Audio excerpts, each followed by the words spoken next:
and shit is about to hit the fan. Ika nga sa kasabihan sa English, ano? Sa paglabas daw di umano ni Zaldico, hindi ko pa po kumpirmado ito, but it's been circulating in the net and social media na si Zaldico ay nagpahayag na ng kanyang partisipasyon dito sa mga budget insertions at saka sa mga flood control projects. And guess what, diba? It's now in the doorsteps of Malacanang. This is exactly what we've been telling you. Kaya pine-prevent nila na si Martin Romualdez ay madamay dito.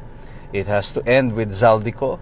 But Zaldico knows what's at stake here. I think kung totoo man na nagsalita na siya, it's because Zaldico knows his life is in real danger.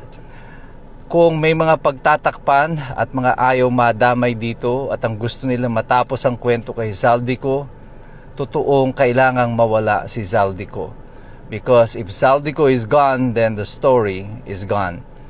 Pwede na siyang gawan ng kung ano-ano mga kwento at sabihin na sa kanya lang talaga nagmula ang lahat ng ito. But I think Zaldico now knows that he is in serious danger. At ito na nga po yung sitwasyon ng ating bansa sa kasalukuyan. This has got to be the biggest scandal since nung kay Erap Estrada. Mas malaki pa ito kaysa doon sa skandalo kay Erap Estrada, or yung ZTE deal nung panahon ni Gloria Macapagal Arroyo. I think right now Malacanang is in panic. The Blue Ribbon Committee is in panic. Yung kanilang mga plano ay biglang nawala. Just yesterday, nagpapahayag si Senator Amy Marcos ng pagkabahala niya tungkol kay Orly Gutesa, na baka nga ay bumaliktad na daw itong si Orly Gutesa. Well, kaya ko po ikinuwento sa inyo noon, natatandaan ninyo yung series ko sa Kuratong Baleleng, is because para maintindihan ninyo kung ano yung nagaganap sa mga investigasyon na kagaya po niyan dito sa Senado. And with Ping Lacson at the helm of the Blue Ribbon Committee, sa totoo po, wala po talaga akong katiwa-tiwala na mayroong katotohanang mararating yan. Kasi nga po, alam niyo yung kasabihan natin mga Pilipino, ay, napanood ko na yan. Napanood ko na ito noon sa Kuratong Baleleng. I knew how the story for those who testified against Ping Lacson ended. Eventually, they disappeared. For whatever reason, sa mahalaga, they're now gone. Si Zaldico, they wanted him to be gone at pinaalis talaga siya sa Pilipinas, and they never wanted him to return. And the only way that he will not return for good is that if he will be eliminated. Sino may mga interes na ipatumba si Zaldico? Siyempre, sino ba ang makikinabang kung si Zaldico ay hindi na magte-testify?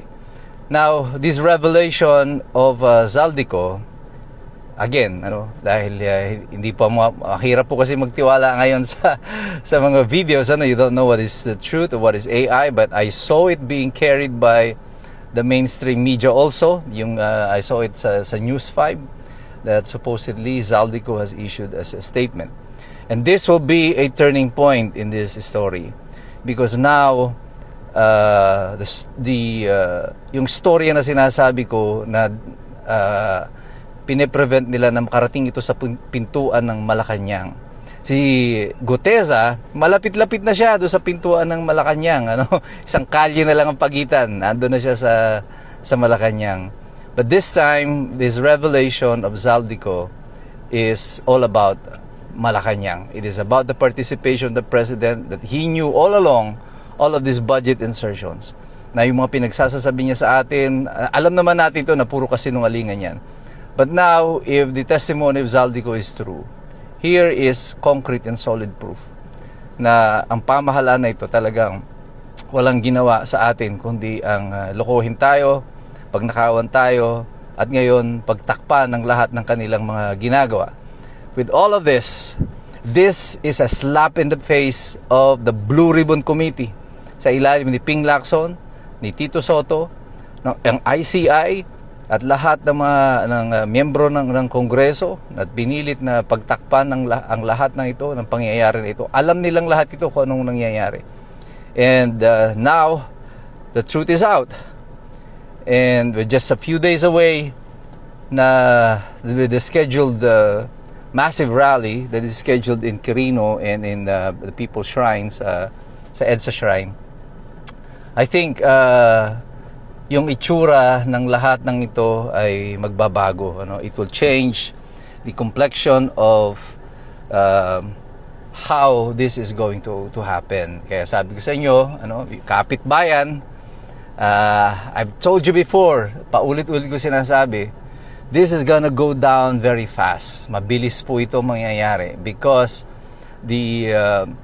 nakita na natin ito sa history. The writings are all over. Writings are on the wall already. At nakita na natin na mangyayari na nga itong mga ganito. They cannot hide Zaldico for long.